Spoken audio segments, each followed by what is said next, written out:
I mean, you're watching the World Cup here, boys. Alistair Johnston's performance for Canada, brilliant so far. Arnie Engels, who isn't in the World Cup, but he's obviously highly rated. He's now got a queue of clubs after him in England and abroad. Is it time? I mean, the big money bid come in. Are these guys going? I think Arnie Engels is definitely out the door. I think £25 million if Celtic can get that fee that was rejected from Nottingham Forest in January. I think there's multiple clubs now that are queuing up for him. And, you might even get more than £25 million. You might get closer to £30 million if they're kind of bidding war ups. So there's some big clubs circling now. Obviously, Nottingham Forest are about to rake in upwards of £113 million for Elliot Anderson as well. So they're going to have cash to splash as well. And I think probably a sweetener for Arnie Engels in January. Martin O'Neill made it clear. I remember being in a press conference with you, Mick, and he made it clear that he didn't want to sell him. I think he was actually, when we asked him the question, I'm pretty sure he was surprised to hear that Forest actually bid for him. But he made it clear that it wasn't for sale. And, fair play to the Celtic board. They get a lot of stick at times, rightly so, as we've discussed. But they stuck to their guns and rejected a real lucrative offer. And if you were to read the reaction in social media, a lot of fans were calling them crazy. They were saying, take the cash and run. But Arnie Engels made a significant impact when he returned from injury for the end of season running. He was a real upgrade in that engine room. And I think what's lost is that a lot of the work that he does off the ball as well as on it. He's so technically gifted. He's the best set piece taker at the club. But the amount of work rate that he does off the ball, the amount of, he's always seems to be in the right position at the right time in terms of intercepting passes or getting back to clear balls.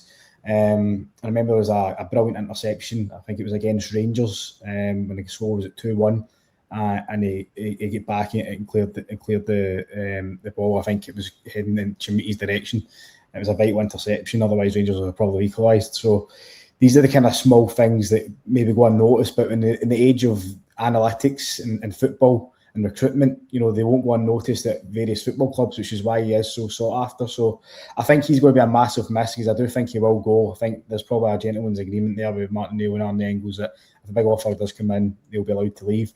The same goes with Daizen Maeda. He's in the final year of his contract. I asked Martin O'Neill the question last season if he's going to sign a new deal. Basically said it's not going to happen, and Maeda will go with his best wishes. And you can't, look at the impact he made in the last 7 games. I think it was 9 goals in 7 games.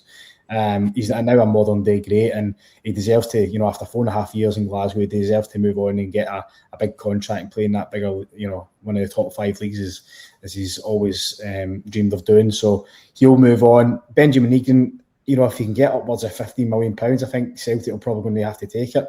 You look at, was that maybe a purple patch? I know he was kind of prolific earlier in his career, Benjamin Nygren, but at 21 goals, he's going to be able to eclipse that next season, go on to the next level. I'm not so sure. I think Celtic will need to look at upgrading in the middle of the park anyway. There's going to be so many exits with Paulo Bernardo, Rio Hatate, Arnie Engels, as we mentioned as well. Callum McGregor needs a bit of help there. So I think if you can get upwards of £15 million from Benjamin Nygren, you take it. One guy who Mick mentioned I wouldn't be letting go is Alistair Johnston.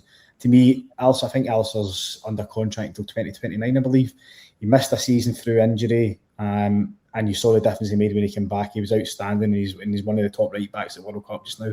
I think Alistair Johnston, I think it would be great if it's in Celtic's best interest if they could keep him for another year. His value is not going to plummet. If anything, it's only going to go up.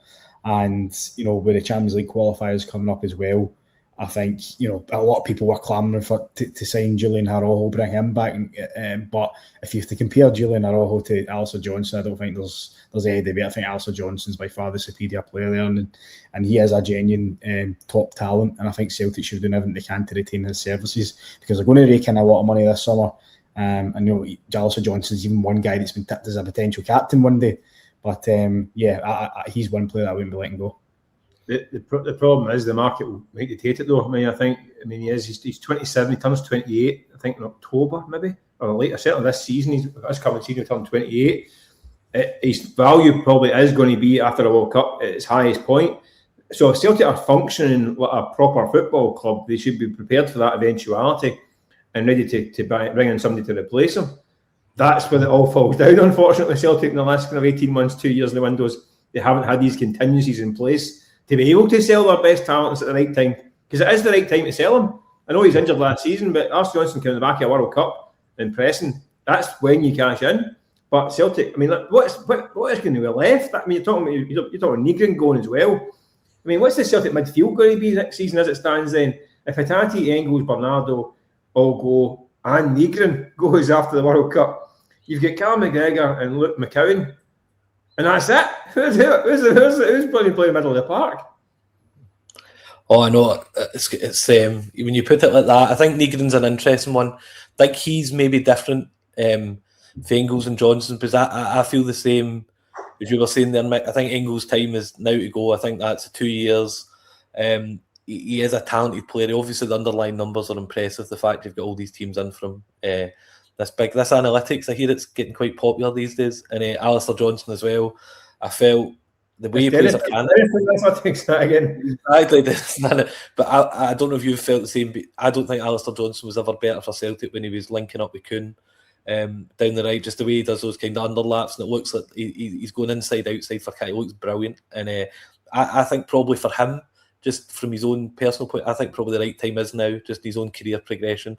I saw when he was linked with Fulham over the weekend, there's a few people saying, you can do better than Fulham, but I don't think Fulham's the worst move for a player sometimes. It's London, good wages. I think as well, I think it'd be a decent move, but Nygren's the interesting one, because I think anyone who's watched him regularly can see the flaws in his game, and if you can bring an interested party to the table that maybe will pay good money for him, I think you need to admit that he is what he is. Where Engels is a player who sometimes does more than meets the eye in terms of numbers, I think Nygren's numbers outperform his actual output for the team. But there's got to be this, if nothing else, has got to be the year they find the number 6, that proper number 6. Cal McGregor, for all his positives, I don't think he cannot run that position the way he previously did. And I actually think it's the kind of you could reimagine the midfield. You could try it with 2 at the base of the midfield. You could do so. That's the way Anil played with Lennon and Lambert. There's maybe an option for that. I don't know if that's a 3-5-2 thing, but you could maybe look at how that midfield works. But Miguel Chaiwa at Hibs, he's been linked. I think they're going to put a pretty sizable fee on him, but I really like him. I think he's an excellent player. And it's that Kate Basic that was linked previously seemed to fit the mould of what they're looking for, but the midfield needs plenty. I think Oxlade-Chamberlain as well, will he pick up that 1 year option? He didn't play too much minutes in the final couple of games, so I think that's a massive area of need. And Celtic's midfield has been a strength of their recent success, and it needs to be again, but it's going to need major work this summer.